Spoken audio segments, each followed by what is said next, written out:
Friends, good morning. Welcome to my YouTube channel. ಎಲ್ಲರೂ ಹೇಗಿದ್ರೆ? ನಾನು ಚೆನ್ನಾಗಿದ್ದೀನಿ. ಇವತ್ತು ಸೋಮವಾರ ಬೆಳಗ್ಗೆ ಬ್ಲಾಗ್ ಸ್ಟಾರ್ಟ್ ಮಾಡ್ಕೊಡ್ತಾ ಇದ್ದೀನಿ.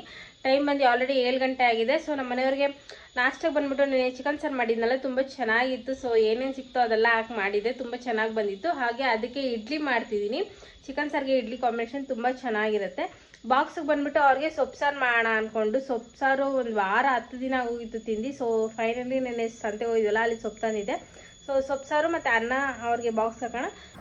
ಫಸ್ಟು ಸೊಪ್ಪು ಸಾರು ಮಾಡ್ಕೊಳ್ಳೋಣ ಅಂತ ಒಂದು ಕುಕ್ಕರಲ್ಲಿ ತೊಗರಿಬೇಳೆ ಹಾಕಿ ಪಾಲಕ್ ಸೊಪ್ಪು, ಉಪ್ಪು, ಈರುಳ್ಳಿ, ಟೊಮೆಟೊ ಮತ್ತು ಹಸಿಮೆಣ್ಸಿನ್ಕಾಯಿ, ಬೆಳ್ಳುಳ್ಳಿ ಇದಿಷ್ಟು ಹಾಕಿದ್ದೀನಿ. ಇದಿಷ್ಟು ಹಾಕಿ ಒಂದು 2 ವಿಸಿಲ್ ಕೂಗಿಸ್ಕೊಳ್ತೀನಿ. ಸೊಪ್ಪೆಲ್ಲ ಚೆನ್ನಾಗಿ ಬೆಂದಿರುತ್ತೆ. ಹಾಗೆ ಮಿಕ್ಸಿ ಜಾರ್ಗೆ ತೆಂಗಿನಕಾಯಿ ತುರಿ ಮತ್ತು ಕೊತ್ತಂಬರಿ ಇದೆರಡು ಹಾಕ್ಕೊಂಡಿದ್ದೀನಿ. ಅಷ್ಟರಲ್ಲಿ ಕುಕ್ಕರ್ ಕೂಡ 2 ವಿಸಿಲ್ ಬಂದಿತ್ತು. ಸೊಪ್ಪೆಲ್ಲ ತೆಗೆದು ಹಾರಕ್ಕೆ ಇಟ್ಟಿದ್ದೆ. ಬಿಸಿ ಬಿಸಿ ರುಬ್ಬಕ್ಕೆ ಹೋದರೆ ಮಿಕ್ಸಿ ಹಾಳಾಗುತ್ತೆ ಅಂತ ಒಂದು ಸ್ವಲ್ಪ ಫ್ಯಾನ್ ಕೆಳಗಡೆ ಇಟ್ಟಿದ್ದೆ. ಈಗ ಅದನ್ನೆಲ್ಲ ಮಿಕ್ಸಿಗೆ ಹಾಕಿ ನುಣ್ಣಗೆ ರುಬ್ಕೊಳ್ತೀನಿ. ರುಬ್ಕೊಂಡು ಇದನ್ನು ಒಂದು ಸ್ವಲ್ಪ ಬೇಳೆ ಹಾಗೆ ಬಿಟ್ಟಿರಬೇಕು. ಒಂದು ಸ್ವಲ್ಪ ಬೇಳೆ ಬಿಟ್ಕೊಂಡು ಅದಕ್ಕೆ ರುಬ್ಬಿದ್ನಲ್ಲ ಅದನ್ನು ಮಿಕ್ಸ್ ಮಾಡಿಕೊಂಡು ಒಂದು 2 ನಿಮಿಷ ಕುದಿಸ್ಕೊಳ್ತೀನಿ. ಸೊಪ್ಪು ಸಾರು ಅಂತೂ ತುಂಬ ಚೆನ್ನಾಗಿರುತ್ತೆ, ಸ್ಮೆಲ್ಲಲ್ಲೇ ಗೊತ್ತಾಗುತ್ತೆ. ಸೊ ಈಗ ಇಡ್ಲಿ ಕೂಡ ಹಾಗೆ ರೆಡಿ ಮಾಡಿಕೊಂಡು, ಇಡ್ಲಿ ಅಂತೂ ತುಂಬ ಸಾಫ್ಟ್ ಅಂದರೆ ಸಾಫ್ಟಾಗಿತ್ತು, ತುಂಬ ಚೆನ್ನಾಗಿತ್ತು. ನಾನು ಒಂದೇ ಒಬ್ಬೆ ಹಾಕ್ಕೊಂಡೆ, ಸಾಕು ನಮ್ಮಿಬ್ಬರಿಗೆ ಅಂತ. ಮತ್ತು ನಮ್ಮ ಮನೆಯವರಿಗೆ ಬಾಕ್ಸ್ ಪ್ಯಾಕ್ ಮಾಡಿದೆ, ಅನ್ನ ಮತ್ತು ಉಪ್ಪಿನಕಾಯಿ ಹಾಕಿ. ಹಾಗೆ ಸೊಪ್ಪು ಸಾರು ಕೂಡ ಪ್ಯಾಕ್ ಮಾಡಿದ್ದೆ. ಇದಿಷ್ಟು ಪ್ಯಾಕ್ ಮಾಡಿ ಅಷ್ಟರಲ್ಲಿ ಅವರು ರೆಡಿ ಆದರು ಕೆಲಸಕ್ಕೆ ಅಂತ. ಆಮೇಲೆ ಇಡ್ಲಿ ಹಾಗೆ ಮತ್ತು ಚಿಕನ್ ಸಾರು ಇದಿಷ್ಟು ಹಾಕೊಂಡು ಬಂದು ಕೊಟ್ಟೆ. ಅವರು ನಾಷ್ಟ ಮಾಡಿದ್ರು. ಹಾಯ್ ಫ್ರೆಂಡ್ಸ್, ಈಗ ಸಂಜೆ ಮೇಲೆ ಬ್ಲಾಗ್ ಕಂಟಿನ್ಯೂ ಮಾಡ್ಕೊಳ್ತಾ ಇದ್ದೀನಿ. ಟೈಮ್ ಬಂದು 5:15 ಆಗಿದೆ. ಪೂಜೆ ಕೂಡ ಮಾಡಿದಾಯಿತು. ಈಗ ದೇವಸ್ಥಾನಕ್ಕೆ ಹೊರಡ್ತಾ ಇದ್ದೀನಿ.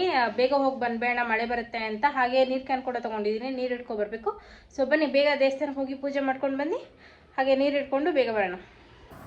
ಈಗ ದೇವಸ್ಥಾನದಲ್ಲಿ ಪೂಜೆ ಮುಗಿಸ್ಕೊಂಡು ಹಾಗೆ ನೀರು ಇಟ್ಕೊಳ್ಳೋಣ ಅಂತ ಬಂದಿದ್ದೆ. ಕ್ಯಾನ್ ಕೂಡ ಹಾಗೆ ತೊಗೊಂಬಂದುಬಿಟ್ಟಿದ್ದೆ. ಮತ್ತೆ ಮನೆಗೆ ಹೋಗಿ ಮತ್ತೆ ಬರೋದಕ್ಕೆ ಆಗೋದಿಲ್ಲ ಅಂದ್ಬಿಟ್ಟು ಮತ್ತೆ ನೀರು ಇಟ್ಕೊಂಡು ಮನೆಗೆ ಹೋದರೆ ಕಲ್ಲಂಗಡಿ ಹಣ್ಣು ಇತ್ತು. ನಮ್ಮ ಮನೇಲಿ ಕಲ್ಲಂಗಡಿ ಹಣ್ಣು ಅಂತೂ ಸ್ಟಾಕ್ ಇರುತ್ತೆ. ನಮ್ಮ ಮನೆಯವ್ರಿಗೆ ಕಲ್ಲಂಗಡಿ ಹಣ್ಣು ಅಂದರೆ ತುಂಬ ಇಷ್ಟ.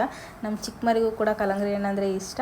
ಸೊ ಹಾಗೆ ನಾನು ಜ್ಯೂಸ್ ಮಾಡಿಕೊಂಡು ನಮ್ಮ ಮನೆಯವ್ರಿಗೂ ಕಲ್ಲಂಗಡಿ ಹಣ್ಣು ಕಟ್ ಮಾಡಿಕೊಟ್ಟೆ.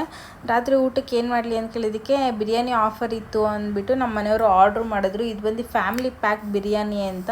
ನಮಗಂತೂ ಇದು 3 ಟೈಮ್ಗೆ ಆಯಿತು. ಅಷ್ಟು ಜಾಸ್ತಿ ಕೊಟ್ಟಿದ್ರು, 8 ಜನ ತಿನ್ನೋ ಅಷ್ಟು ಕೊಟ್ಟಿದ್ರು. ಸೊ ಇದು ಟೋಟಲ್ ಪ್ರೈಸ್ ಬಂದುಬಿಟ್ಟು ಇದ್ದಿದ್ದು 800 ರೂಪಾಯಿ, ನಮಗೆ ಸಿಕ್ಕಿದ್ದು 400 ರೂಪಾಯಿಗೆ.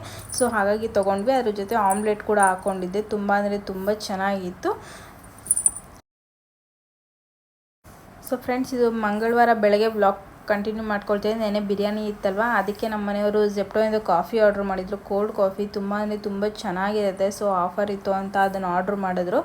ಅದ್ರ ಜೊತೆ ಫ್ರೀಯಾಗಿ ಬಂದುಬಿಟ್ಟು ಸಫೋಲೋ ಮುಸ್ಲಿ ಅಂದರೆ ಓಟ್ಸ್ ಥರ ಇದು ಬಂದಿತ್ತು. ಸೊ ನಮಗಂತೂ ಇದು ತುಂಬ ಇಷ್ಟ. ನಾನು ಮುಂಚೆ ತಿಂತಿದ್ದೆ, ಈಗ ತಿಂತಿರಲಿಲ್ಲ. ಸೊ ಇದು ಫ್ರೀಯಾಗಿ ಕೊಟ್ಟರು ಅವರು. ಸೊ ನೀವು ಅಷ್ಟು ಪ್ರೈಸ್ ಅಂತ ಇರುತ್ತೆ, ಆ ಪ್ರೈಸ್ ಮೇಲೆ ನೀವು ಆರ್ಡ್ರ್ ಮಾಡಿಕೊಂಡ್ರೆ ನಿಮ್ಗೆ ಏನಾದರೂ ಅವರು ಫ್ರೀಯಾಗಿ ಗಿಫ್ಟ್ ಕೊಡ್ತಾರೆ. ಸೊ ಇದು ಹಾಗೆ ಬಂತು. ಸೊ ಇದನ್ನು ಹಾಲಲ್ಲಿ ನಮ್ಮ ಮನೆಯವರು ಕೊಡೋಣ ಅಂದ್ಬಿಟ್ಟು ಕಟ್ ಮಾಡಿ ನೋಡಿದೆ. ತುಂಬ ಅಂದರೆ ತುಂಬ ಚೆನ್ನಾಗಿತ್ತು.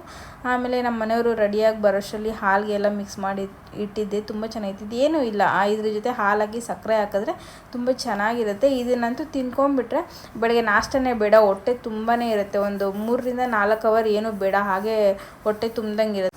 ಹಾಗೆ ಮನೇಲಿ ಇದ್ದಿದ್ದು ಬಿರಿಯಾನಿ ಎಲ್ಲ ಖಾಲಿ ಮಾಡಿ ಮನೆಯೆಲ್ಲ ಕ್ಲೀನ್ ಮಾಡಿ ನಾನು ರೆಡಿಯಾಗಿ ದೇವಸ್ಥಾನಕ್ಕೆ ಕೂಡ ಹೋಗಿದ್ದೆ. ದೇವಸ್ಥಾನಕ್ಕೆ ಹೋಗಿ ಪೂಜೆ ಕೂಡ ಮುಗಿಸ್ಕೊಂಡು ಬಂದಿದ್ದಾಯಿತು. ಇವತ್ತು ಮಳೆ ಬರೋಗಿತ್ತು ಅಂತ ಬೇಗನೆ ಹೋಗಿದ್ದೆ.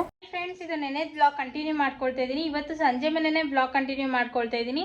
ಸೊ ಬೆಳಗ್ಗೆಯಿಂದ ಯಾಕೆ ಬ್ಲಾಗ್ಸ್ ಮಾಡಲಿಲ್ಲ ಅಂದರೆ, ನೆನೆ ನಮ್ಮ ಮನೆಯವರು ಬಿರಿಯಾನಿ ತರಿಸಿದ್ರು ಫ್ಯಾಮಿಲಿ ಪ್ಯಾಕು. ಸೊ ಅದೇ ಇತ್ತು ನಾಷ್ಟ, ಅದು ಇಟ್ಕೊಂಡು ಮನೇಲಿ ಪೂಜೆ ಮಾಡಲಿಲ್ಲ ನಾನು. ಸೊ ಹಾಗಾಗಿ ಏನು ಬ್ಲಾಗ್ ಮಾಡಲಿಲ್ಲ. ಸೊ ಈಗ ಮಧ್ಯಾಹ್ನ ಮೇಲೆ ಮನೆಯೆಲ್ಲ ಕ್ಲೀನ್ ಮಾಡಿ ಬಿರಿಯಾನಿ ಎಲ್ಲ ಖಾಲಿ ಮಾಡಿ ಫ್ರೆಶ್ ಆಗಿ ಮನೆಯಲ್ಲೂ ಪೂಜೆ ಮುಗಿಸಿ ಹಾಗೆ ದೇವಸ್ಥಾನಕ್ಕೂ ಹೋಗಿ ಬಂದೆ. ಸೊ ಈಗ ಅಡುಗೆ ಮಾಡಬೇಕು, ಏನು ಮಾಡೋದು ಅಂತ ಗೊತ್ತಿಲ್ಲ. ಚಪಾತಿ ಮತ್ತು ಕುಂಬಳಕಾಯಿ ಪಲ್ಯ ಮಾಡೋಣ ಅಂತ ಅಂದ್ಕೊಳ್ತಿದ್ದೀನಿ. ಮತ್ತು ಅನ್ನ ಸಾಂಬಾರು ಮತ್ತು ಸೊಪ್ಪು ತಂದಿದ್ವಲ್ಲ, ಸೊಪ್ಪು ಸಾರು ಮಾಡೋಣ ಅಂದ್ಕೊಳ್ತಿದ್ದೀನಿ. ಸೊ ನೋಡೋಣ ಏನು ಮಾಡ್ತೀನಿ ಅಂತ ನಿಮ್ಮ ಜೊತೆ ಶೇರ್ ಮಾಡ್ಕೊಳ್ತೀನಿ, ಬನ್ನಿ. ಸೊ ಫ್ರೆಂಡ್ಸ್, ಇದು ನಮ್ಮ ಮನೆಯವ್ರು ಬಂದಿಲ್ಲ. ಅವ್ರು ಬರೋಷ್ಟರಲ್ಲಿ ಸೊಪ್ಪೆಲ್ಲ ಬಿಡಿಸಿ ರೆಡಿ ಮಾಡೋಣ ಅಂತ ರೆಡಿ ಮಾಡ್ತಾಯಿದ್ದೆ. ಸೊ ಸೊಪ್ಪು ಬಿಡಿಸೋಣ ಅಂತ, ಇದು ಮಳೆ ಬಿದ್ದಿದೆಯಲ್ಲ ಹಾಗಾಗಿ ಒಂದು ಸ್ವಲ್ಪ ಹೋಗಿತ್ತು. ಅದನ್ನೆಲ್ಲ ನೀಟಾಗಿ ಒಂದು ಸ್ವಲ್ಪ ಬಿಡಿಸ್ಕೊಂಡೆ. ಸೊಪ್ಪು ಬಿಡಿಸ್ತಿದ್ದಂಗೆ ಹಾಗೆ ನಮ್ಮ ಮನೆಯವರು ಬಂದರು. ಅವ್ರಿಗೆ ಏನು ಅಡುಗೆ ಮಾಡಲಿ ಅಂತ ಕೇಳಿದ್ದಕ್ಕೆ ಅವ್ರು ಒಂದು ಸ್ವಲ್ಪ ಹೊತ್ತು ಇರು ನೋಡೋಣ ಅಂತಂದರು. ಸೊ ಸ್ವಲ್ಪ ಹೊತ್ತು ರೆಸ್ಟ್ ಮಾಡೋಕ್ಕೆ ಬಿಟ್ಟು ಹಾಗೆ ಅವ್ರಿಗೆ ಕಲ್ಲಂಗಡಿ ಹಣ್ಣಿತ್ತು ಅಂತ ಅದನ್ನು ಕಟ್ ಮಾಡಿಕೊಟ್ಟೆ.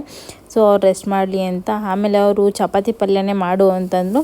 ಸೊ ಕುಂಬಳಕಾಯಿ ನಾವು ಅಮ್ಮ ಕೊಟ್ಟಿದ್ದರು, ಅದು ಚೆನ್ನಾಗಿತ್ತು. ಸೊ ಹಾಗಾಗಿ ಕುಂಬಳಕಾಯಿ ಪಲ್ಯ ಚಪಾತಿ ಕಾಂಬಿನೇಷನ್ ತುಂಬ ಚೆನ್ನಾಗಿರುತ್ತೆ. ಸೊ ಹಾಗಾಗಿ ಅದನ್ನೇ ಮಾಡಿದೆ. ಸೊ ಫ್ರೆಂಡ್ಸ್, ಈ ವ್ಲಾಗ್ ಇಲ್ಲಿಗೆ ಎಂಡ್ ಮಾಡ್ತಿದ್ದೀನಿ. ಪ್ಲೀಸ್ ಯಾರ್ಯಾರೆಲ್ಲ ವೀಡಿಯೋ ನೋಡ್ತಿದ್ದೀರೋ ಪ್ಲೀಸ್ ಸಬ್ಸ್ಕ್ರೈಬ್ ಮಾಡಿ, ಲೈಕ್ ಮಾಡಿ, ಶೇರ್ ಮಾಡಿ, ಹಾಗೆ ಕಮೆಂಟ್ ಮಾಡಿ.